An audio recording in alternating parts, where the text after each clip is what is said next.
Pascal, merci d'abord d'avoir accepté de nous apporter ton témoignage pour Élan Souverain, l'amour essentiel et pour la Red Family.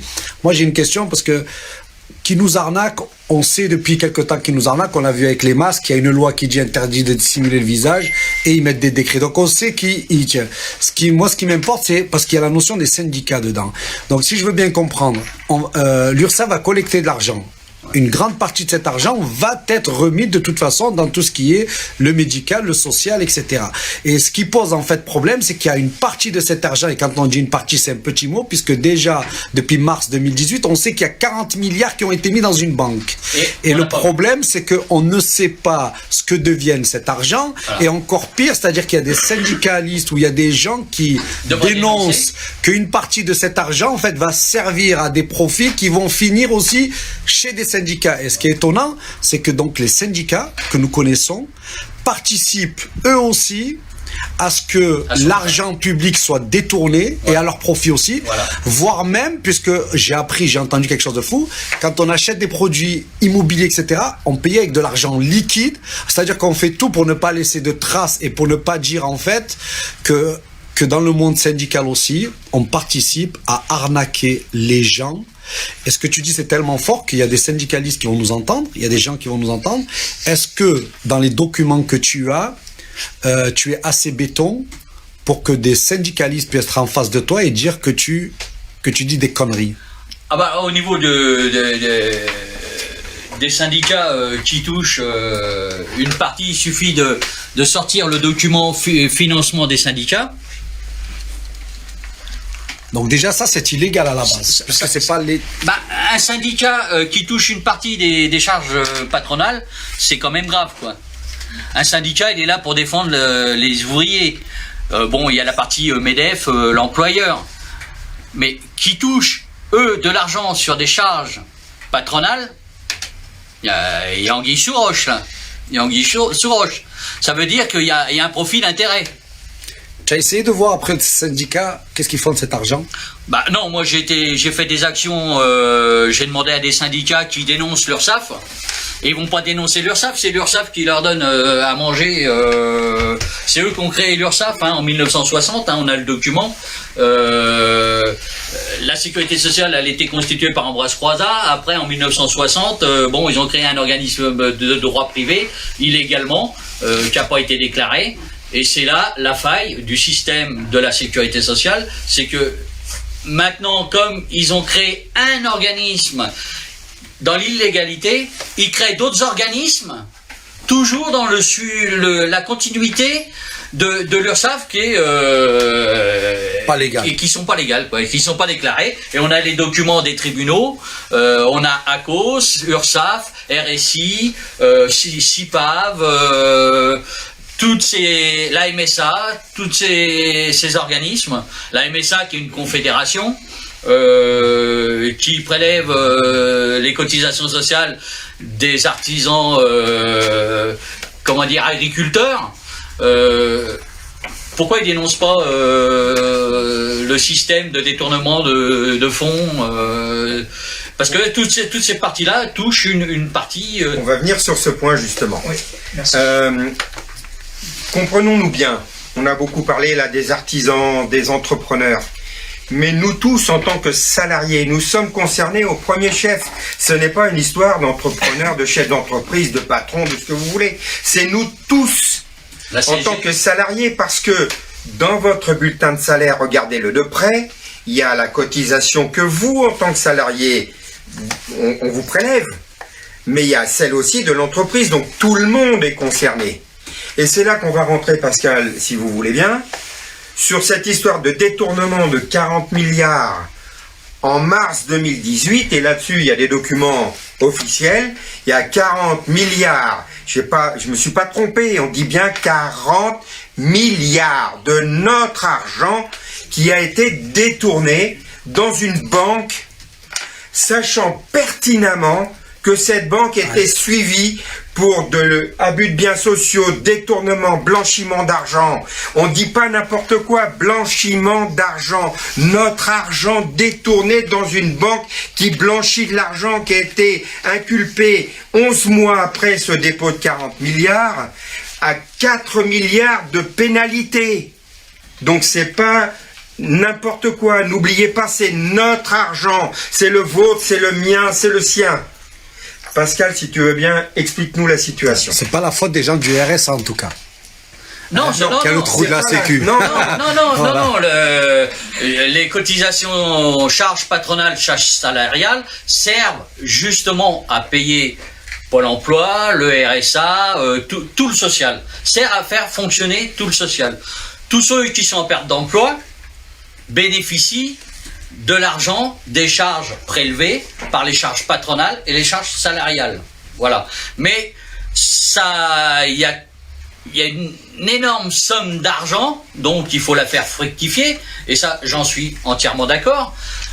Avec tout ce qu'on a payé actuellement de droite, de gauche, même s'il y a des profits, eh ben, au contraire, ça serait bénéfique que les profits reviennent à la sécurité sociale et qu'on ne vienne pas nous dire que les hôpitaux sont en manque de moyens. Ça, quand je vois un syndicat dans un hôpital, et je suis en train de discuter avec des gens qui sont syndiqués, malheureusement, dans des hôpitaux, et on démontre par A plus B et que je leur demande pourquoi vous dénoncez pas l'URSSAF, pourquoi qu'ils ne le font pas, pourquoi ils dénoncent pas l'URSSAF, c'est simple à faire, tout le monde est capable de dénoncer l'URSSAF. L'URSSAF, on a les preuves qui sont dans l'illégalité, les syndicats sont dans la possibilité de dénoncer l'URSSAF, pourquoi ils ne le font pas? Je leur ai suggéré de le faire dans les hôpitaux, dans les manifestations devant les hôpitaux, dans des manifestations où le personnel hospitalier qui est syndiqué. Pourquoi le personnel hospitalier qui est syndiqué ne le fait pas, ne dénonce pas l'URSSAF? Les gens pourraient dire les petits bureaux qui se trouvent dans les hôpitaux, où il y a des formations de la CGT, CFDT, FO, tous ces organismes-là, pourquoi qu'ils ne dénoncent pas? Il y a une bonne raison à ça, c'est que derrière, il y a des intérêts. Alors Pascal, justement, pour les intérêts, les fameux 40 milliards, dans quelle banque, déjà, pour quelles raisons ils les ont investis, et dans quelle banque? Dans la raison qu'ils l'ont investi, ça, je ne peux pas répondre. Okay. Par contre, ils les ont investis, d'accord? On ne sait pas s'ils les ont ressortis. On sait qu'en mars 2018, ils les ont placés sur UBS, et que UBS, 11 mois après, s'est fait condamner par le tribunal correctionnel de Paris pour blanchiment d'argent, fraude fiscale et évasion fiscale. Ça veut dire que quand l'URSSAF et ACOS, Agence centrale des organismes de sécurité sociale, ont placé sur UBS, en 11 mois, le dossier qu'ils ont attaqué la banque UBS, c'est pas monté en 11 mois. Donc, l'URSSAF et ACOS savaient intentionnellement qu'ils plaçaient de l'argent détourné de la sécurité sociale sur une banque qui faisait du blanchiment d'argent, de la fraude fiscale, de l'évasion fiscale. Ça veut dire que derrière, bon, déjà d'une, ils ont participé au fonctionnement de UBS, donc ils sont complices. Et de ça, maintenant, ce qu'ils ont fait de cet argent, on n'en a pas trace. Et on demande des comptes, qui nous fassent voir qu'est-ce qu'ils ont fait. On a des traces du dépôt, mais on n'a pas de trace de la sortie. Donc maintenant, on demande à ACOS et l'URSSAF qui nous démontrent où est passé cet argent qui devrait revenir dans la caisse de sécurité sociale. 40 milliards, c'est pas rien. Et d'ailleurs, il faut préciser que Pascal a, en son temps, dénoncé cette situation aux Gilets jaunes sur les ronds-points. Dans tous les ronds-points, cette situation a été dénoncée auprès des Gilets jaunes. Mais cette information, bien évidemment, elle est étouffée. C'est trop important. Vous comprenez bien que c'est beaucoup trop important, parce que là, on est en train de parler de tout le système qui nous unit. Pas seulement par l'argent, mais par notre santé, par notre cœur. Il faut bien dire une chose, ils nous désunissent par l'argent en nous disant « débrouillez-vous, on vous prend de l'argent, on vous rend pas tout, mais en même temps, débrouillez-vous ». Et moi je dis que des cotisations obligatoires qui ne donnent pas des droits, ça s'appelle du racket. des cotisations obligatoires qui ne donnent pas des droits, c'est du racket. Et là, c'est du racket d'État, organisé illégalement, au vu et su de tout le monde, mais personne ne dit rien. Eh bien, nous, on dit quelque chose. Justement, en parlant de racket, est-ce qu'il y aurait un lien étroit entre le Trésor public, la Sécu et l'URSSAF? La CADES? Oui. Bah, ils ont fait un organisme, ils ont créé la CADES, qui est le lien éventuel entre l'argent de la sécurité sociale et puis la caisse des dépôts. Voilà, ça va dans le sens que ça veut. D'accord. Je pose la question par rapport, comme on le sait très bien, rien qu'au niveau des masques, oui. Ce côté illégal de port de masque, et en même temps cette fraude sur le fait que si un policier nous voit sans masque, il vous verbalise. Il verbalise à 135 €. Bah, la loi, elle est là. Pourquoi cette loi, l'article 225 4-10 du Code pénal, n'a pas été abrogée? Ça veut dire qu'elle est toujours en application. Comment se fait-il que des préfets sortent des décrets ou des arrêtés, ou des maires, que ces arrêtés restent dans l'illégalité, sont caducs, du fait qu'il y a la loi où vous ne devez pas dissimuler votre visage. Et de l'autre côté, on vous verbalise illégalement par des policiers n'ayant pas connaissance de ces textes de loi. Par contre, les gens qui sont en haut du pouvoir devraient être au courant qu'il existe cette loi, cet article de loi, qui est bien appliqué, qui n'est pas abrogé, et que de l'autre côté, on donne l'ordre à des préfets ou des maires de déroger la loi. Donc on donne une responsabilité à ces préfets et à des maires de faire l'illégalité. Donc ce que font les préfets, ce que font les maires, disent aux policiers, verbalisez tout ce qui bouge. Mais oui, mais les policiers, bon, bien intentionnés, on leur dit de faire ça, ils verbalisent. Alors, c'est peut-être, je ne sais pas du tout si cette question, elle rentre dans votre champ de compétences et dans vos recherches, mais ces 135 €, s'ils sont payés, ils vont où? Ben, au Trésor public. Et le Trésor public, le lien, c'est... Bah, ça remplit la caisse du Trésor public, ils ont besoin d'argent, c'est l'État. C'est encore une fois l'État. Bah, là, c'est l'État, oui, le Trésor public, c'est l'État. D'accord. Et l'URSSAF et l'État? Bah, l'URSSAF, normalement, c'est deux caisses différentes. La caisse du social, c'est une caisse, et la caisse des dépôts, le Trésor public, c'est une autre caisse. Mais, par des magouilles, par des montages, il y a de la soustraction, on se sert d'une caisse quand on a envie de s'en servir, on se sert de l'autre, on te donne ceci, on te redonne cela, on te reprend ceci, on te reprend cela, par des montages... Moi, ma question, je veux en venir, parce que je n'y connais pas du tout, et c'est pour ça que je pose ces questions, c'est est-ce que dans leur erreur de ces fameux 40 milliards de perdus via UBS, est-ce qu'il n'aurait pas en plus une tentative de récupérer de l'argent sur le dos au travers de ces masques et de ces verbalisations, entre autres? On sait qu'il y a eu un problème de perte d'argent avant le Covid-19. Il y avait depuis très longtemps prévu une chute de la bourse. Maintenant, on sait qu'il y a beaucoup d'organismes qui ont perdu de l'argent.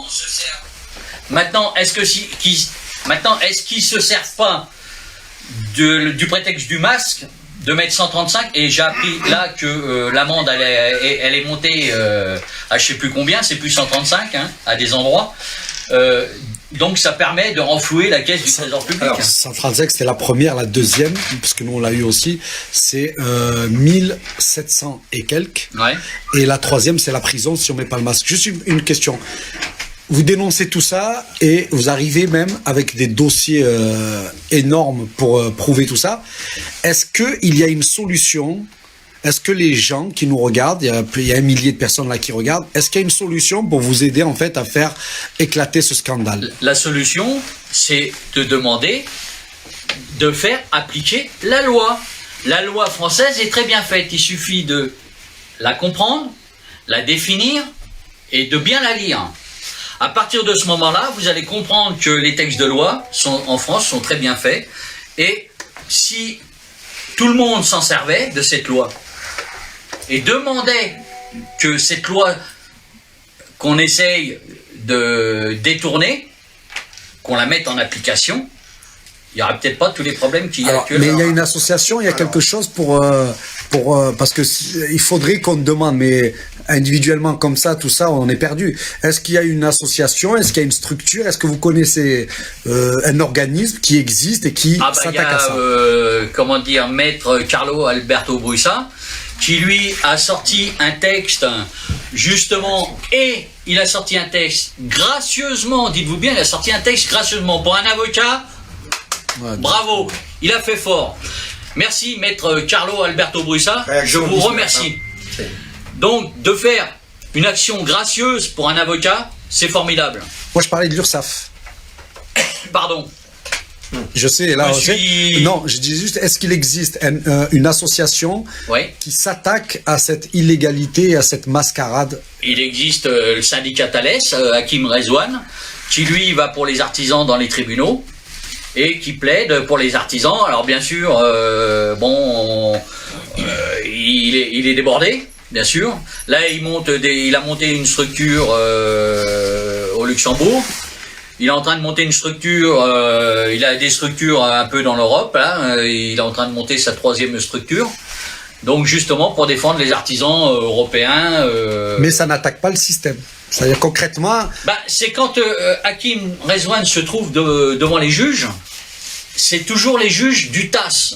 Donc il faut savoir que lui, Hakim Rezouane, il a un document où les juges du TAS sont payés par un organisme qui ferait partie de la sécurité sociale.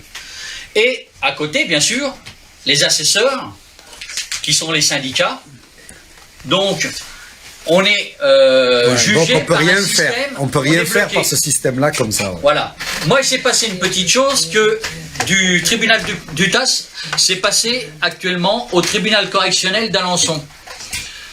Je me suis fait interpeller par des policiers et je me suis fait violenter au moment où je dénonce un détournement de fonds publics de l'URSSAF d'Alençon, où j'avais les documents officiels d'Alençon.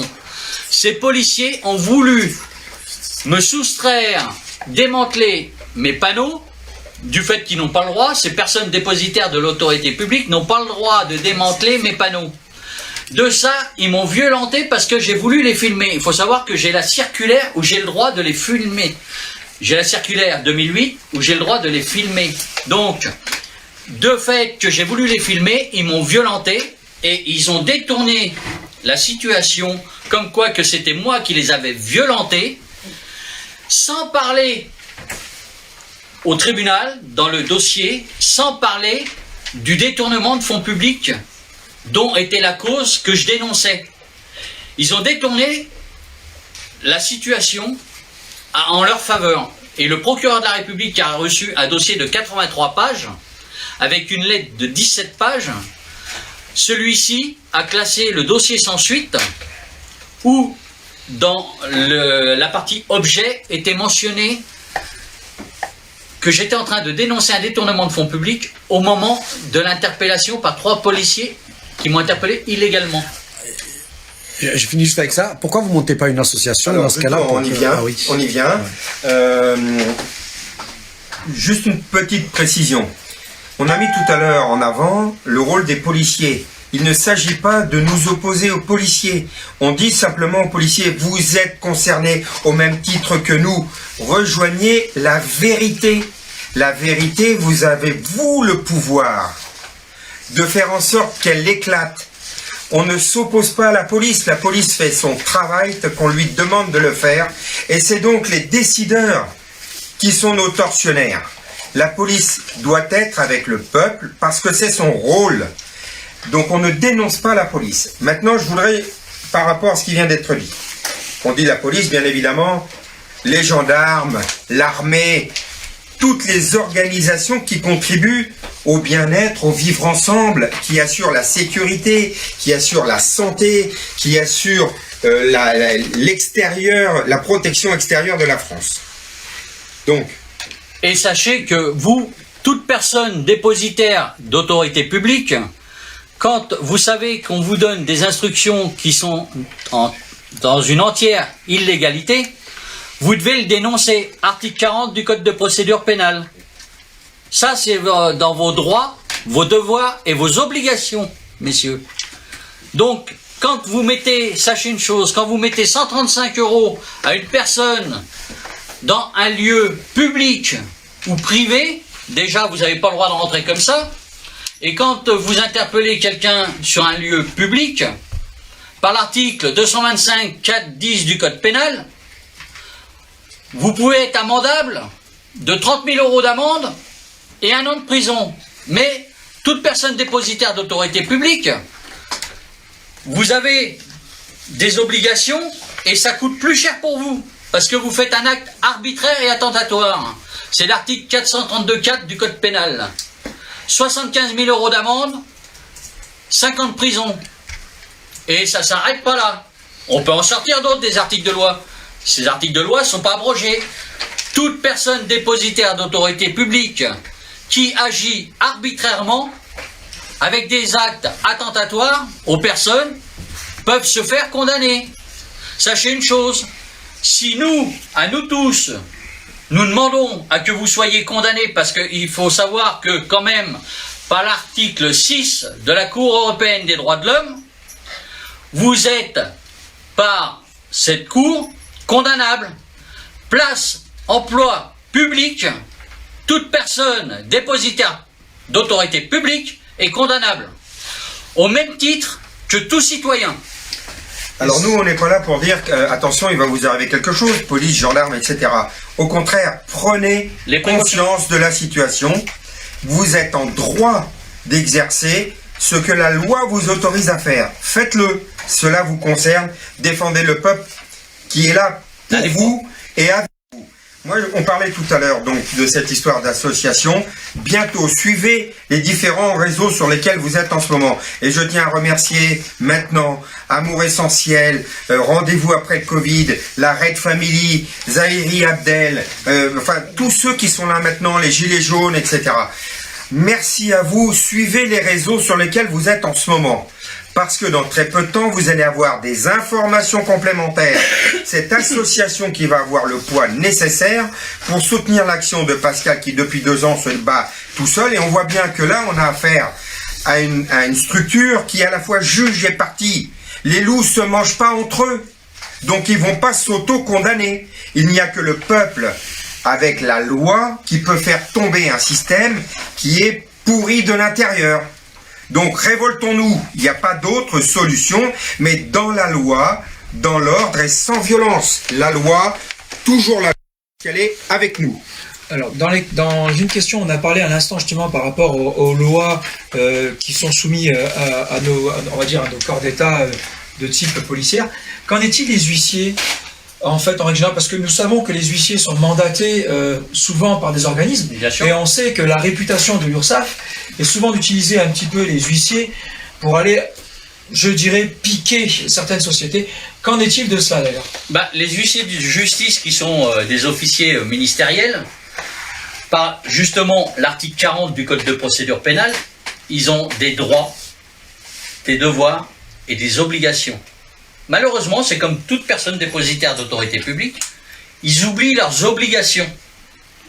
Et c'est là qu'il faut les reprendre, sur leurs obligations. Leurs obligations, s'ils travaillent pour un mandant, donc l'URSSAF, la MSA, qui se trouve dans l'illégalité, un officier ministériel a l'obligation, dans son devoir d'officier ministériel, de dénoncer son mandant au procureur de la République.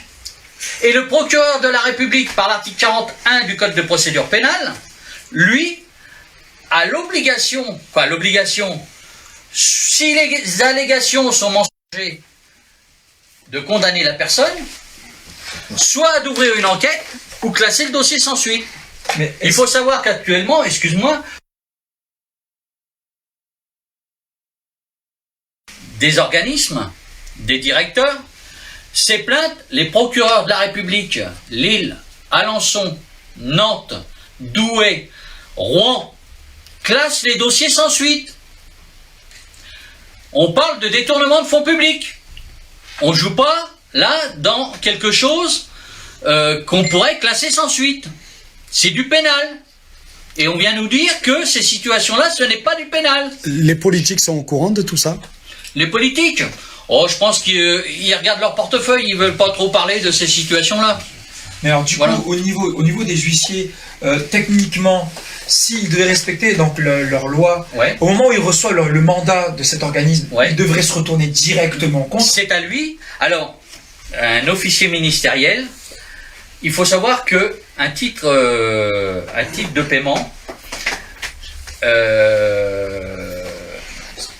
est exécutoire, mais attention, l'huissier de justice doit prendre des renseignements sur son mandant. Il a l'obligation de prendre des renseignements sur son mandant, qu'il ne fait pas.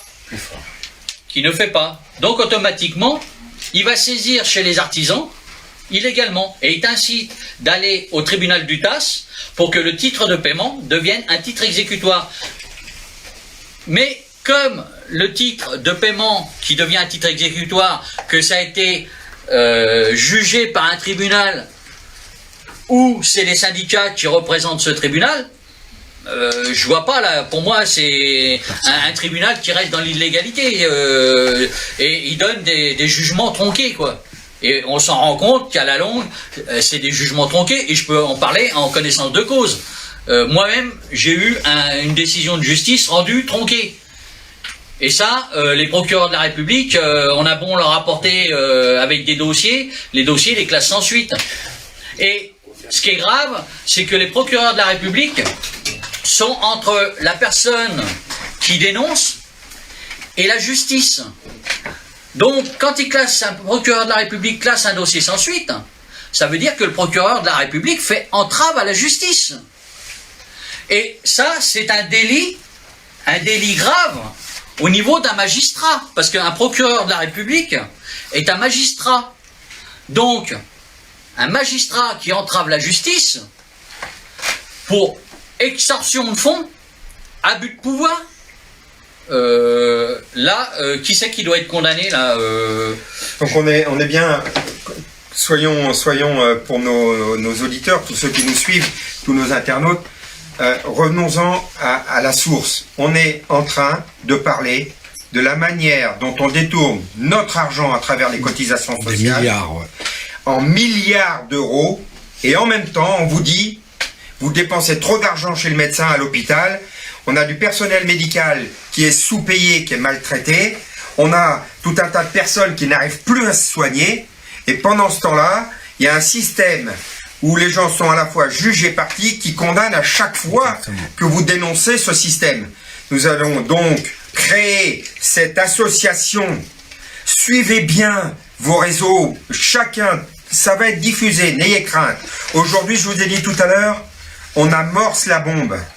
Et elle sera d'autant plus puissante que vous tous, vous aurez compris dans vos réseaux respectifs à quel point vous êtes spoliés, arnaqués de votre argent. Nous sommes tous rackettés. Donc, stop aux rackets.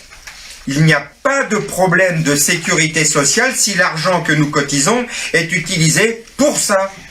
Demain, à bon escient, pour notre santé. Et si demain le système devient entièrement privé, comme on nous y conduit tout doucement, en déremboursant, en vous demandant de plus en plus une plus grosse part, et ainsi de suite, ceci est fait pour qu'à la fin, nous ayons qu'un système privé, qui bien évidemment, dans une entente collective, fera en sorte que les tarifs soient à peu près les mêmes partout, et qu'en plus on vous exclut, au moins le petit bobo, le petit doigt cassé, on veut plus de vous.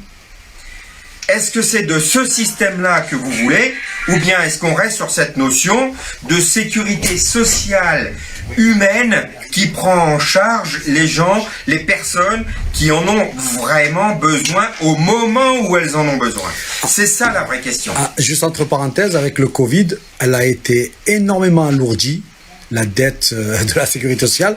Et ce qui est marrant, c'est que même, je veux dire, les patrons, ils contribuent que dalle.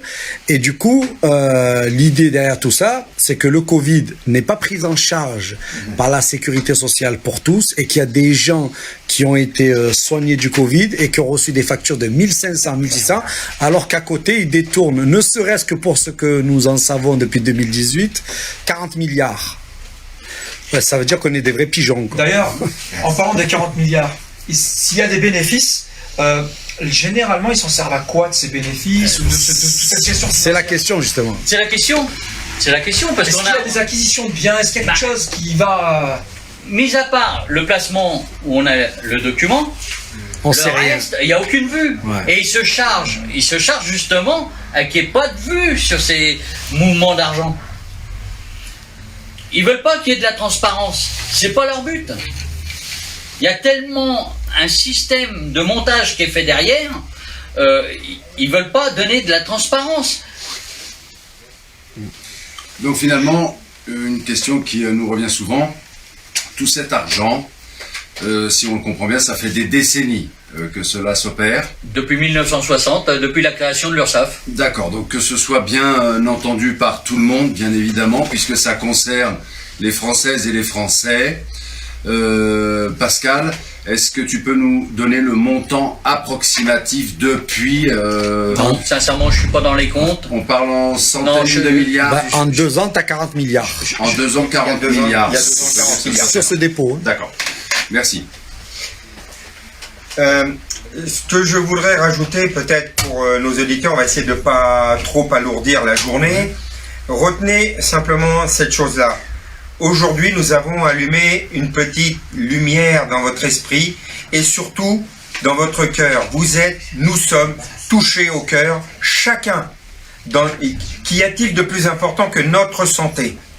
Évidemment, l'amour qu'on a pour notre famille, tout ça, ça compte, mais notre santé, si on ne l'a pas, plus rien ne compte. Et là, la santé, les cotisations qui sont prévues pour ça sont détournées en partie. Je ne dis pas que tout est détourné. On reçoit des remboursements les uns et les autres. Mais une partie est détournée. Et cette partie, elle est plus que suffisante pour combler ce qu'on nous dit est un trou de la sécurité sociale. Elle est plus que suffisante. Alors, soyons, j'allais dire, positifs, humbles. Nous allons nous retrouver régulièrement. Suivez bien vos réseaux. Merci à tous les réseaux qui aujourd'hui sont présents. Merci vraiment, du fond du cœur. Suivez vos réseaux. Agissez quand on vous proposera d'agir. Rejoignez l'association qui sera créée pour ça. Parce qu'ensemble, on peut, tout seul, on peut rien. N'oubliez pas une chose, Socrate a dit. Vous n'imaginez pas comme il est facile de manipuler un peuple quand il ignore qu'il est manipulé. Et nous sommes manipulés, mais on s'éveille. Réveillez-vous, éveillez-vous. Tout est là pour qu'on soit en paix, ensemble, en harmonie, dans le cœur, quelles que soient nos origines. Quelles que soient nos origines. Patrons, salariés, pensionnés, retraités, que sais-je. Il n'y a pas de question de culture, de religion, d'athéisme, de ce que vous... Il n'y a rien de tout ça.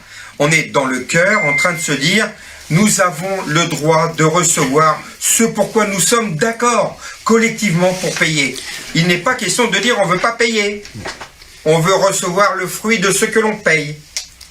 Juste moi en tant que de la Red Family, pour que les gens un peu comprennent aussi, cette association, c'est ce qu'on vous a présenté il y a quelques temps, c'est-à-dire que Élan Souverain, Amour Essentiel, la Red Family, et puis on va essayer d'avoir aussi les Gilets jaunes constituants, et puis d'autres Gilets jaunes, et puis d'autres citoyens en colère. En fait, l'idée c'est que il faut que nous apportions, que nous nous rassemblions, et que nous apportions tous nos énergies, et puis ce combat, la masse, pour aller combattre ces gens-là, parce que derrière l'URSSAF et tout, c'est qui? C'est ceux qui nous manipulent derrière le Covid, c'est ceux de toute façon qui, depuis longtemps, favorisent une petite élite au détriment des autres. Donc, si on ne vient pas dans ce genre d'association, eh bien, on va continuer en fait à crier dans la rue de façon isolée, un peu comme le mouvement des Gilets jaunes. Des centaines de milliers de gens dans la rue, et la finalité, c'est quoi? C'est que dalle. En fait, ce que vous dénoncez aujourd'hui, c'est ce que les Gilets jaunes constituants ont dénoncé au départ, mais eux, sans avoir les preuves que vous avez toutes sur place. Bah moi, ça fait 6 ans. Voilà. Exactement. Donc, ça reste dans la poursuite du mouvement des Gilets jaunes en plus. C'est l'intérêt collectif. Tout à fait. L'intérêt collectif. C'est pour ça que j'ai participé à pas mal de ronds-points. Bien sûr, l'accueil, on m'a été, si vous voulez... On m'a pris pour quelqu'un qui s'introduisait dans le mouvement, et du fait que j'exploitais avec mes panneaux les documents officiels, les articles de loi. C'était un peu trop complexe pour eux. Et on en a vu aujourd'hui que des gens ont eu du mal à comprendre un peu parce que c'est un dossier un peu complexe, pour comprendre les documents, pour comprendre tout le suivi. Et bon, ça met le temps. Ça fait 2 ans, mais aujourd'hui, voilà, je suis avec vous. Est-ce que oui, bien sûr. Une dernière chose, est-ce que vous pouvez donner un conseil aux chefs d'entreprise, comment ils peuvent gérer dans ce cas, un conseil à leur donner, à leur apporter? Même les salariés. Rejoindre l'association qu'on va créer parce qu'elle concerne tout le monde. Voilà. Elle concerne tout le monde. Moi, je voudrais quand même qu'on conclue parce que chacun a un temps limité pour ça. Gardons ensemble en tête la notion de la force collective. Et si on est chacun dans son coin, un petit bout par-ci, un petit bout par-là, comme Pascal le fait depuis quelques années, on n'arrive à rien. Aujourd'hui, on a la chance, la possibilité de bénéficier de plusieurs années de recherche et d'énergie que Pascal a mis dans cette enquête. Utilisons-la à bon escient et à un escient collectif, positif. Ne soyons pas défaitistes, il ne s'agit pas de crier au loup. Et le peuple a une arme, c'est le nombre, et un outil, c'est le droit. Et la faire appliquer, la loi. Faisons appliquer la loi. Donc pour conclure, on va remercier Élan Souverain, nouveau rendez-vous après le Covid-19, l'Arrêt de Famille, Abdel Zahiri, les Gilets jaunes qui sont constituants avec nous. Et qui d'autre? Qui j'oublie? Street Live. Comment? Street Live. La Street Live aussi, oui, bien sûr, excuse-moi, je vous avais oublié. Enfin, simplement, si j'oublie quelqu'un, je vous demande pardon, mais nous sommes tous ensemble, et aujourd'hui est un jour fondateur d'un mouvement qui est le nôtre, celui qui va nous faire revenir à nos vraies valeurs, les valeurs du cœur, parce que notre santé, je le redis, c'est essentiel. C'est l'essence qui vient du ciel. N'oubliez jamais. Donc merci à tous. Merci à toutes. Merci de votre attention. Alors, on n'a pas pu voir les commentaires, mais on ira les voir après. Et une dernière demande, si je peux la faire, à tous ceux qui ont suivi. Partagez, partagez, partagez en masse. Parce que plus nous serons nombreux à savoir, plus nous aurons d'effets. Chacun d'entre nous va le faire. Et puis tout à l'heure, un de nous disait, on va se ramener à quelque chose d'assez matériel. Si chacun de soi le dit à 6, c'est pas beaucoup, mais à 6, en très très peu de temps, tout le monde le saura. Et vous savez pourquoi 6? J'ai fait un petit peu de mathématiques, enfin de mécanique pendant un temps. Pour fabriquer un câble, on met un fil avec une âme, et les mathématiques disent qu'il faut 6 fois le même diamètre pour faire le tour. C'est pour ça que 6 c'est important. Donc on a une âme, c'est ce qu'on a créé aujourd'hui. Chacun d'entre vous, dites-le et convainquez 6 personnes, ne serait-ce que lui donner l'information, c'est important. Pas 666. Et pas, surtout pas 666. Attention. Merci. Surtout pas 666 chacun. Voilà, merci à vous tous. Merci à vous. Merci Pascal. Et puis à très très bientôt. Allez, on vous salue. Voilà les amis, je vous laisse, je vous dis à tout à l'heure.